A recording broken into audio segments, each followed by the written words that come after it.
Evening, everyone. Welcome to the Sports Show. I'm Trista Hall. Now, with 4 years of collegiate running under her feet, it's no surprise that Julianne Hoxema was named last week's GLVC Women's Indoor Track Athlete of the Week. Hoxema raced against more than a dozen and a half girls in the 5,000-meter run, where she placed second overall with a time of 17 minutes and 34 seconds, beating her own school record, which was previously set at 18:29. Hoxema hit the national provisional mark in the race and will be attending the indoor national meet on March 8th.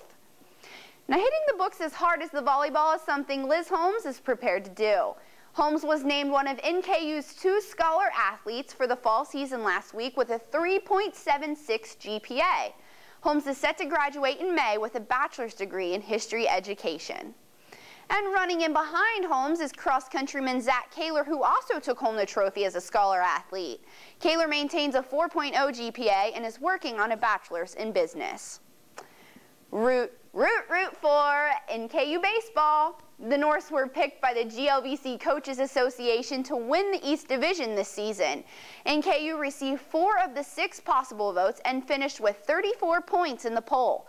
St. Joseph's followed the Norse with a first-place vote and 29 points, while Indianapolis rounded out the top 3 with a first-place vote and 26 points. The Norse will host Grand Valley State February 23rd to open their season. And the softball team also got a pick from the coaches, although not as high. Coming in 7th in the conference, the Lady Norse followed Southern Illinois Edwardsville, who took 12 #1 votes just before reclassifying to a D1 school to make them the favorites. NKU will return all GLVC honorees Amanda Smith and Jenny Weiss to a seniorless team this year. The Norse will open their season the weekend of February 23rd at the Charger Chill Out in Decatur, Alabama. And with the season winding down, the NKU women are tied for first place in the GLVC with Indianapolis and Bellarmine, all of which have an 8-4 record in conference play. The Norse men are also sitting in the top seat in the GLVC, sharing it with Kentucky Wesleyan and a 10-2 conference record. For more on the GLVC, here's Brady Labor. Everyone, I'm Brady Labor with this week's GLVC update. This week's Great Lakes Valley Conference Women's Player of the Week is Jessica Keller from Quincy. Keller became the first Lady Hawk player to record back-to-back 30-point games.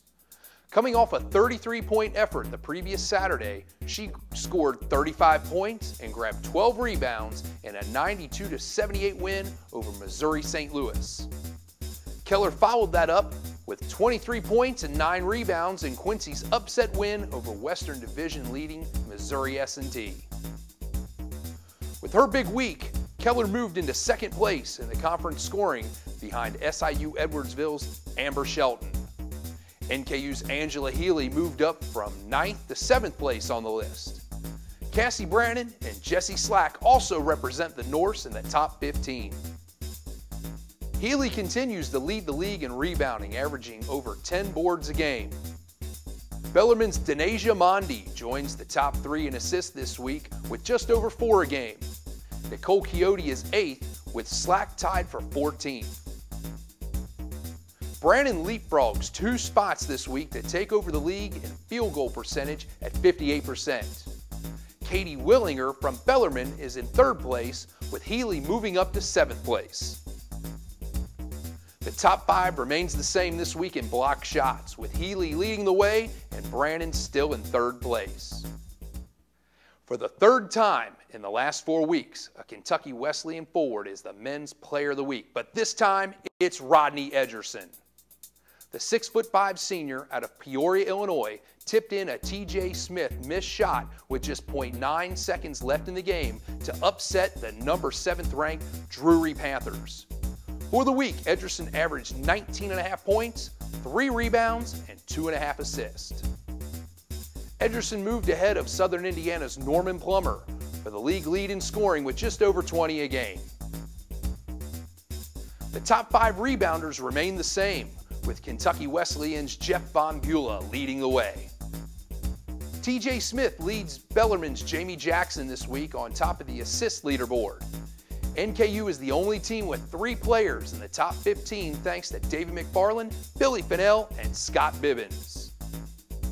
Bibbins has increased his lead for free throw shooting accuracy with an incredible 94% from the charity stripe. McFarland still leads the conference and the nation with over 7 assists to every 1 turnover. Before today's contest, the junior out of Florence, Kentucky hasn't committed a turnover since the Missouri S&T game back on January the 26th. For this week's GLVC update, I'm Brady Labor. With both the men and women's basketball teams tied for first place, all you fans be sure to come out this Thursday night when the Norse host St. Joe's, and don't miss the last game in Regents Hall against Indianapolis on February 16th. Well, that's our show for now. We'll see you next time.